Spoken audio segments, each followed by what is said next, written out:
जय हिंद दोस्तों, प्रीतम एकेडमी में आपका स्वागत है। आज हम लोग चर्चा करेंगे वर्ग 9 के सेट थर्ड के मॉडल सेट जो है उसका थर्ड के बारे में बात करेंगे। ये आपका टर्म 2 के लिए बनाया गया है, ठीक है। तो इसमें सेम रूल है, वही है आपका। क्या है आपका फुल मार्क्स क्या 40 है, ठीक है। कोई टाइम कितना है 1 आवर 30 मिनट है। और क्वेश्चन टोटल 19 पूछेंगे, जिसमें से आपको 15 क्वेश्चन का आंसर देना है, ठीक है। सेट इसमें भी सेक्शन आपका 3 सेक्शन रहेगा, section A, section B, section C. Section A से टोटल 7 क्वेश्चन पूछे जाएंगे, ठीक है। सेक्शन ए से कितने क्वेश्चन पूछे जाएंगे, ए से कितने क्वेश्चन पूछे जाएंगे 7 क्वेश्चन। उसमें से आपको 5 क्वेश्चन का आंसर देना है। बी से भी आपको 7 क्वेश्चन पूछे जाएंगे, उसमें से 5 क्वेश्चन का आंसर देना है। और सी से कितने क्वेश्चन, टोटल 5 क्वेश्चन पूछे जाएंगे, इसमें से आपको 3 क्वेश्चन का आंसर देना है। चलिए तो क्वेश्चन 1 को देखते हैं हम लोग। देखिए क्वेश्चन 1 क्या दिया हुआ है आपका, एक चतुर्भुज के 3 कोनों का योग दिया, 3 कोण दिया हुआ है। एक चतुर्भुज के 3 कोण क्या है, 110 डिग्री और 70 डिग्री और 90 डिग्री। तो चौथा कोण जो है, फोर्थ कोण है, उसको ज्ञात करने बोल रहा है। सिंपल से हम लोग क्या इसमें यूज करेंगे, इसमें यूज क्या करेंगे हम लोग, देखेंगे कि चतुर्भुज का चारों कोणों का योग कितना होता है 360। बस उसी का हम लोग ज्ञात करके यूज करके हम लोग निकाल लेंगे। इसमें 3 कोण का मान दिया हुआ है आपका। चलिए देखते हैं।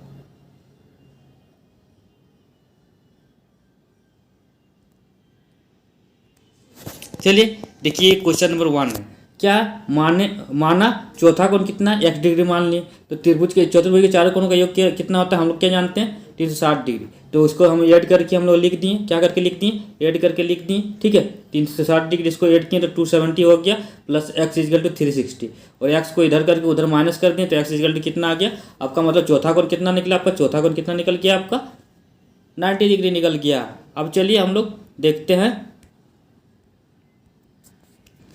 चलिए अब हम लोग क्या देखते हैं, क्वेश्चन नंबर 2 क्या दिया, आकृति में यदि कोण बी ओ सी 60 है तो कोण बी ओ सी का, तो बी ए सी का मान ज्ञात करने बोल रहा है। देखिए फिगर में थोड़ा यहाँ पे गलत दिया हुआ है। यहाँ पे क्या है आपका, यहाँ जो एंगल है, यहाँ पे ये एंगल जो है ये 60 डिग्री का है, ठीक है। तो इसमें सिंपल से हम लोग क्या इसका सोल्यूशन भी बना सके, इससे भी बना सकते हैं। मान लीजिए आप फिगर है, ये आपका फिगर हो गया, ऐसे है और ऐसे किया हुआ। तो इस कोण का मान जितना होगा, इस कोण का मान जितना होगा आपका, इसका आधा ये वाला कोण का मान होगा, ठीक है। क्या हो जाएगा, इसका आधा, इसका हाफ होता है, ठीक है। ये कोण का मान जितना रहेगा, जैसे मान लीजिए इसका 60 होगा तो इसका क्या होगा 30, यानी इसका मान कितना हो जाएगा 30। चलिए इसका सॉल्यूशन भी आप अगर देखना चाहोगे तो देख सकते हो।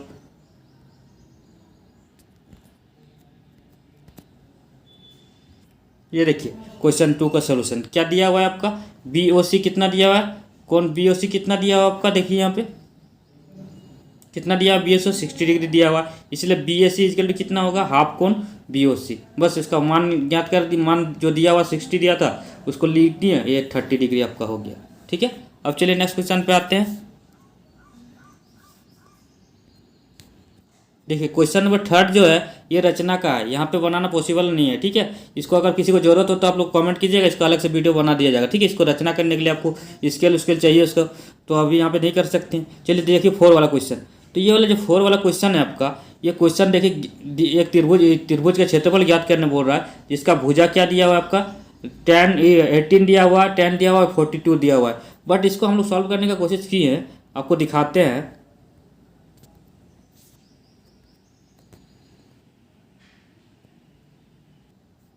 देखिए इसको हम लोग सॉल्व करने की कोशिश किए हैं, लेकिन यहाँ पे देखिए, यहाँ पे कुछ चीज़ माइनस में आ जाएगा यहाँ पे।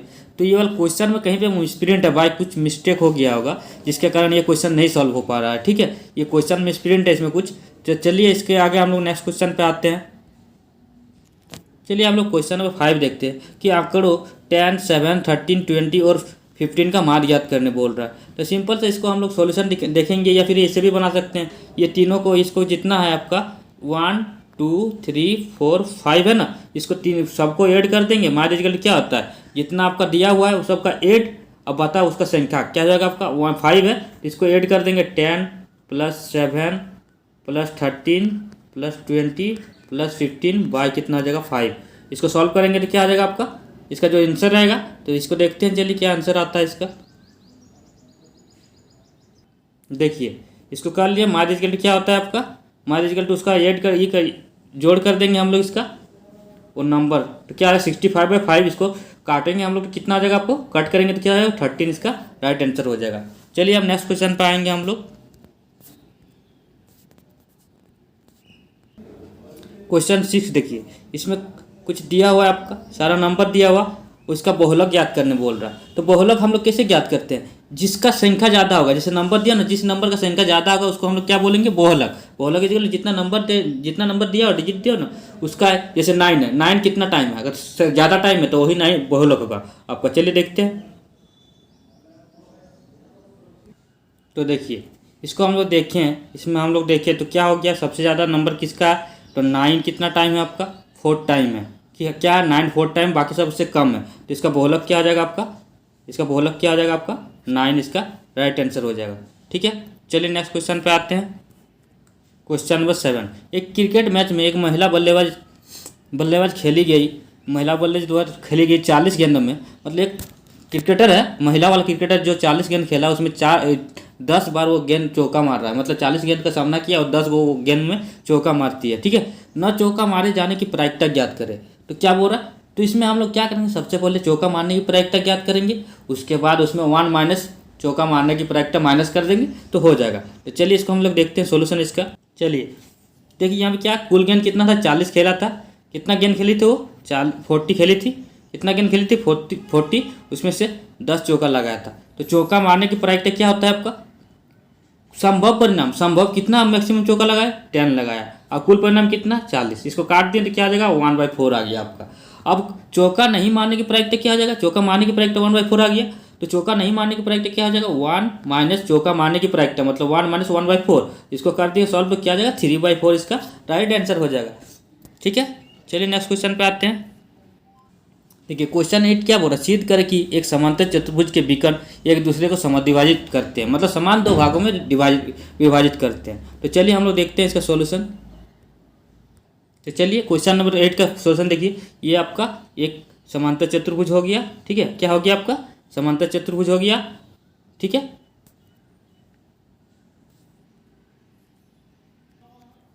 क्या हो गया आपका, ये समांतर चतुर्भुज है। तो लिख दिया है ABC एक समांतर चतुर्भुज, ABCD जो है आपका क्या है, एक समांतर चतुर्भुज है जिसका विकर्ण क्या है आपका, विकर्ण क्या है आपका, देखिए विकर्ण AC है और BD है। ठीक है, तो क्या करेंगे, सिद्ध क्या करना है हम लोग को कि जो ये है आपको समद्विभाजित करता है, ये रेखा जो है ये बराबर O और ये बराबर ये होगा, मतलब क्या आ जाएगा OA इक्वल टू OC बराबर क्यों हो गया, और क्या होगा और OB इक्वल टू OD।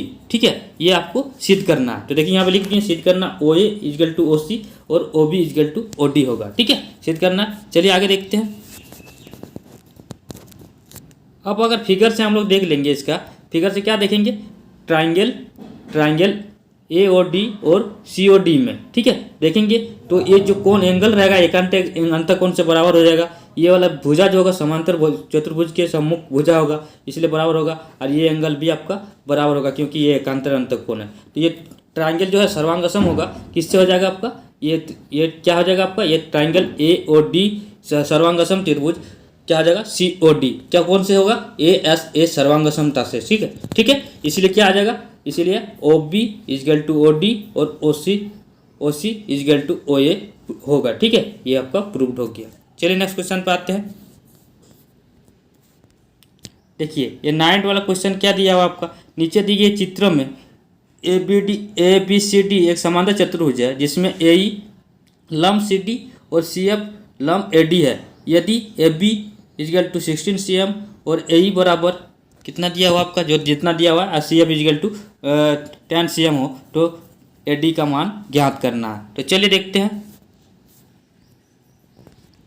तो देखिए 9 नंबर का सॉल्यूशन क्या है, 9 ABCD एक समांतर चतुर्भुज है, इसीलिए समांतर चतुर्भुज का क्षेत्रफल क्या होता है आधार इंटू शीर्षलंब। तो क्या आ जाएगा, आधार कितना CD इंटू CD है, आधार क्या है आपका CD हो गया, CD आधार हो गया इंटू AE क्या है आपका, देखिए यहाँ पे AE ये जो है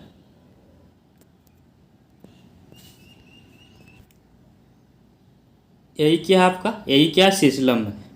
ठीक है, अब चलिए CD इंटू क्या हो गया, CD इंटू AE हो गया आपका इसका क्षेत्रफल, और यहाँ पे दे रखा है कि जो AB है AB CD के बराबर होगा, AB जो है ए बी क्या है आपका सी डी के बराबर होगा, इसीलिए इसको लिख सकते हैं हम लोग ए बी सी डी के जगह पे ए बी इंटू ए ई लिख दिए। ठीक है, तो क्या आ जाएगा, इसका वैल्यू कितना दिया हुआ है आपका, देखिए ए सी डी का वैल्यू कितना दिया हुआ आपका, सी डी का वैल्यू दिया हुआ है आपका 16 लिख दिए, और ए ई का वैल्यू कितना निकाला गया है, यहाँ पे दिया गया है आपका ए ई का वैल्यू कितना दिया हुआ आपका 8 दिया हुआ है। तो इसको हम लोग इंटू कर दिए तो कितना आ गया आपका 128 cm स्क्वायर आ गया। उसके आगे चलिए,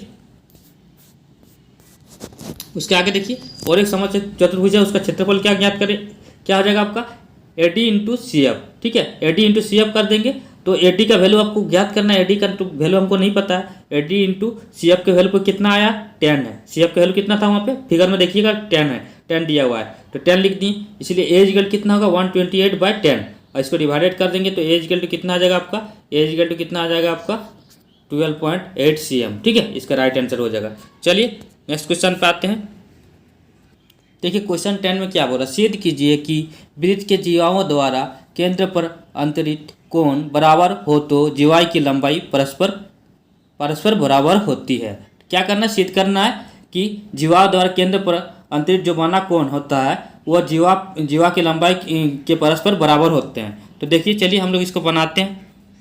तो देखिए इसका सॉल्यूशन हम लोग फिगर बना दिए, दिया हुआ है वृत्त का केंद्र जो है सी इक्वल टू 0 है। ठीक है, 0 0 है आपका। ठीक है, और ठीक है दी गई दो जीवा क्या है आपका, जीवा क्या हो जाएगा आपका ए बी हो जाएगा और पी क्यू हो गया दो जीवा। ठीक है, पी क्यू ये वाला जीवा दो को जीवा हो गया। ठीक है, तथा कोण ए ओ जो इसका जो कोण होगा ये वाला कोण बराबर इस कोण के बराबर होगा, A O B equal to P Q R दिया हुआ है। तो सिद्ध क्या करना है, सिद्ध करना है A B equal to P Q होगा।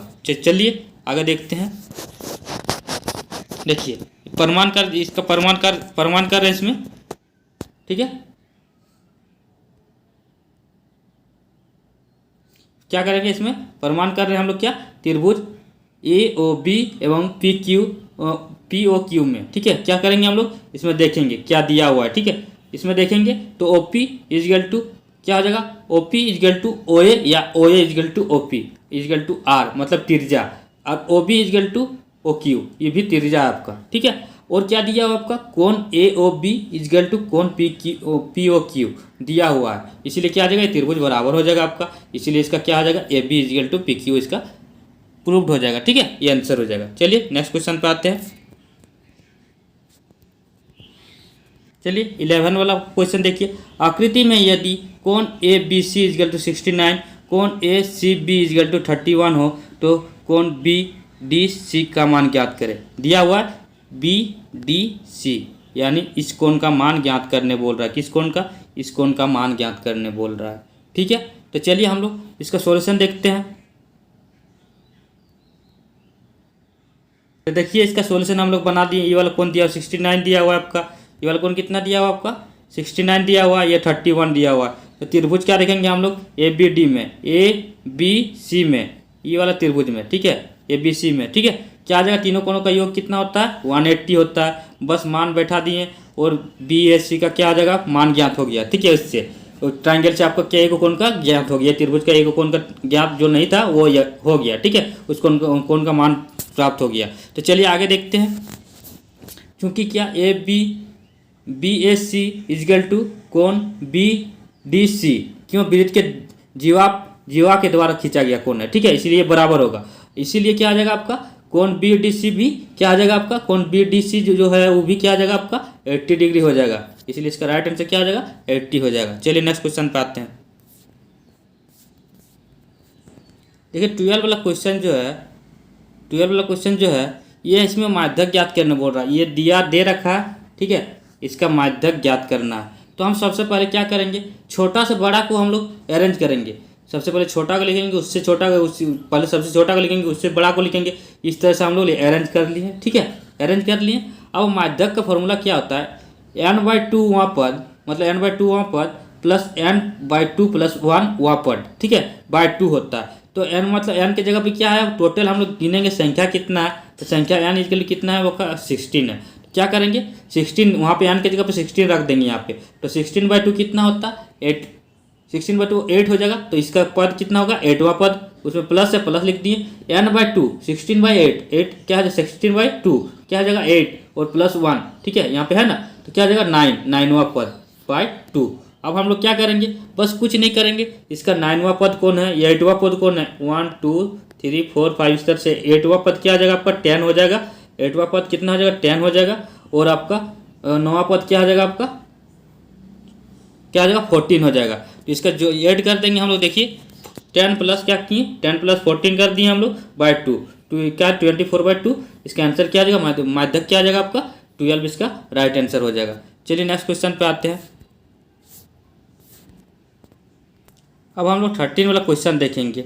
13 वाला क्वेश्चन, गेहूं के आटे के 11 बोरे हैं जिसमें से प्रत्येक बोरे में 5 किलो अंकित था, ठीक है, मान लिया हम लोग गेहूं लाने जाते 5 किलो वाला, उसमें अंकित क्या रहता है 5 किलो में, वास्तव में निम्नलिखित भार किलो में थे, क्या था, देखिए ये था 4.97, 5.05, 5.08, 5.03, 5.00, 5.06, 5.8, 5.08, 4.98, 5.04, 5.07 और 5.00, ठीक है, ये आपका वेट था, ठीक है, बोरा का। और टोटल बोरा कितना था आपका, इसको गिन लीजिए 1 2 3 4 5 6 7 8 9 10 11, ठीक है, आपका टोटल बोरा कितना था आपका, टोटल बोरा आपको 11 था, ठीक है। तो इसमें से आपको बिना देखे एक बोरा को निकाल गया, मान लीजिए सब बोरा में से आपको बिना देखे एक बोरा निकाल गया, तो इसमें से क्या क्या प्रायिकता होगा कि वो बोरा 5 किलो भार का होगा। तो चलिए इसका सॉल्यूशन हम लोग देखते हैं। तो देखिए यहाँ पे आपका नंबर जो दिया हुआ था, ठीक है, यहाँ पे सारा दिया हुआ, ये टोटल कितना n इक्वल टू कितना है आपका, n इक्वल टू क्या है आपका 12 है, ठीक है, कुल परिणाम कितना है 12 दे रखा है। तो 5 किलो से अधिक बोरे के भार वाले की संख्या क्या हम लोग गिनेंगे, कितना जगह 7 हो जाएगा, इसीलिए इसका प्रायिकता क्या हो जाएगा, संभव परिणाम, मतलब 5 किलो बोरे की संख्या कितना है 7 बाय कुल परिणाम कितना था 12, तो यानी इसका आंसर क्या होगा 7/12, इसका राइट आंसर हो गया, ठीक है। चलिए नेक्स्ट क्वेश्चन पे आते हैं। देखिए क्या दिया होगा, 3 सिक्के को एक साथ कितने 200 बार उछाला गया, 3 सिक्के को 200 बार उछाला गया, इसके विभिन्न परिणामों की बारंबारता निम्नलिखित है। देखिए यहाँ बारंबारता आपका दिया हुआ है, 3 चीट आने की प्रायिकता कितना दिया हुआ 23, 3 चीट आने की प्रायिकता, हेड आने की प्रायिकता कितना आपका, चीट आने की प्रायिकता कितना दे रखा, 1 चीट आने की प्रायिकता कितना दे रखा, ये 2 है, ठीक है, यहाँ पे गलती से बाय मिस्टेक होगी, यहाँ पे 3 नहीं है, ये 2 है, ठीक है। 3 चीट आने की प्रायिकता कितना 23 दिया हुआ, और 2 हेड आने की प्रायिकता कितना दिया हुआ आपका 72, 1 हेड आने की प्रायिकता कितना दिया 77 दिया रखा, और 0 चीट आने की प्रायिकता कितना दिया रखा 28। तो 2 क्या दिया हुआ यहाँ पे, तो 3 चीट आने की प्रायिकता और कोई चीट नहीं आने की प्रायिकता ज्ञात करने बोला, 2 को ज्ञात करने बोला, 3 वाला ज्ञात करना, 3 चीट कब आ रहा है, 3 चीट वाला इसका ज्ञात करने बोल रहा, और कोई चीट नहीं आने की प्रायिकता ज्ञात करने बोल रहा, इसका दोनों का प्रायिकता ज्ञात करने बोल रहा। चलिए हम लोग सॉल्यूशन पे आते हैं।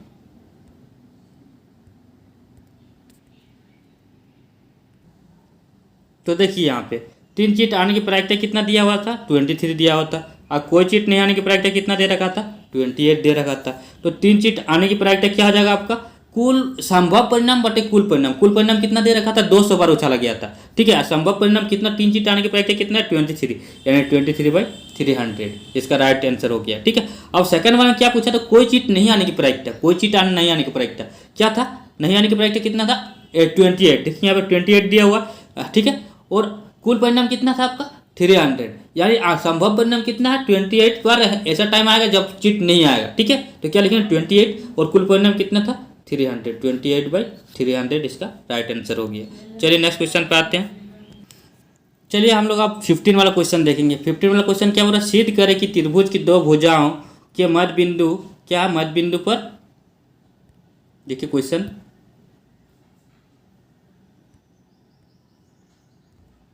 क्या दे रखा, सिद्ध करें कि त्रिभुज की 2 भुजाओं के मध्य बिंदु को मिलाने वाला रेखाखंड त्रिभुज के तीसरी भुजा के समांतर होती है, ठीक है, मतलब त्रिभुज के 2 भुजा के मध्य बिंदु को मिलाने वाला रेखाखंड जो होगा वो क्या आ जाएगा, तो तीसरी भुजा के समांतर होता है, ठीक है। तो चलिए हम लोग इसका सॉल्यूशन देखते हैं इसका। चलिए ये आपका फिगर बना हुआ है, ठीक है, ये आपका फिगर बन गया आपका, देखिए ये आपका फिगर बन गया ABCD, ठीक है, क्या हो जाएगा आपका एक ट्राइंगल है, क्या है आपका ABCD, एक क्या हो जाएगा आपका, क्या हो गया आपका ABCD एक ट्राइंगल है, ठीक है, इसका क्या हो जाएगा आपका मध्य बिंदु क्या है आपका, देखिए यहाँ दिया हुआ है ABCD एक ट्रायंगल है जिसमें E और F क्रमशः AB और AC का मध्य बिंदु है, मध्य बिंदु है ना, मध्य बिंदु है, ठीक लिख दिए।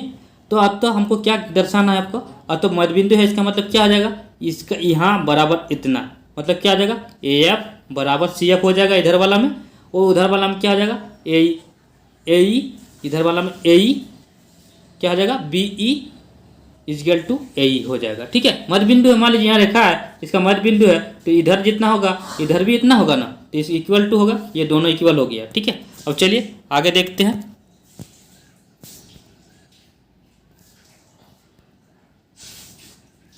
तो हमको क्या सिद्ध करना है कि जो रेखा होगा आपका क्या आ जाएगा, आपका रेखा जो होगा EF क्या आ जाएगा पैरेलल BC के समांतर होगा, EF पैरेलल BC, यानी AF जो होगा EF जो होगा वो BC के समांतर होगा। तो रचना क्या करेंगे, CD पैरेलल BC, BA खींचा गया, BA खींचा गया, ठीक है। अब परिमाण क्या आ जाएगा आपका त्रिभुज AEF एवं त्रिभुज DCF में या फिर DCA में, ठीक है। क्या आ जाएगा आपका, देखेंगे हम लोग क्या देखेंगे यहाँ पे परिमाण क्या करेंगे हम लोग, कौन ट्रायंगल को लेंगे हम लोग, ट्रायंगल AEF एवं ट्रायंगल CDF में। तो क्या लिखेंगे, देखिए उसमें क्या है, कोण B, जो कोण BAC होगा इक्वल होगा किसके ACD के, क्योंकि ये एकांतर अंतःकोण होगा, ठीक है। और आगे देखेंगे इसका क्या दिया हुआ AF equal to CF, AF equal to CF दिया हुआ है, वहाँ पे क्वेश्चन में दिया हुआ है। उसके आगे जाएंगे, देखिए यहाँ पे क्या आ जाएगा एंगल C क्या आ जाएगा EFA इजगल टू एंगल क्या आ जाएगा DFC, ये क्या आ जाएगा शीर्षाभिमुख कोण हो जाएगा, इसीलिए क्या आ जाएगा AS से क्या आ जाएगा ये ट्रायंगल जो है समरूप हो जाएगा, ये ट्रायंगल क्या आ जाएगा आपका, ये ट्रायंगल आपका क्या हो जाएगा आपका समरूप हो जाएगा ये ट्रायंगल। तो समरूप त्रिभुज का जो भुजा होगा ये EF इजगल टू DF हो जाएगा, और AF इजगल टू DC हो जाएगा, और V इजगल टू DC हो जाएगा, ठीक है, DC हो जाएगा। तो क्या आ जाएगा, तब क्या आ जाएगा आपका ये ट्रायंगल जो होगा ये हो जाएगा आपका जो समांतर, ये जो फिगर बना है आपका, ये जो फिगर बना है टोटल फिगर, ये क्या आ जाएगा आपका समांतर हो जाएगा, ठीक है, समांतर चतुर्भुज हो जाएगा। क्या आ जाएगा आपका ये जो ये हो जाएगा आपका चतुर्भुज हो जाएगा, ये क्या आ जाएगा समांतर चतुर्भुज हो जाएगा, इसीलिए क्या आ जाएगा EF इजगल टू BCF का प्रूव्ड हो जाएगा, ठीक है।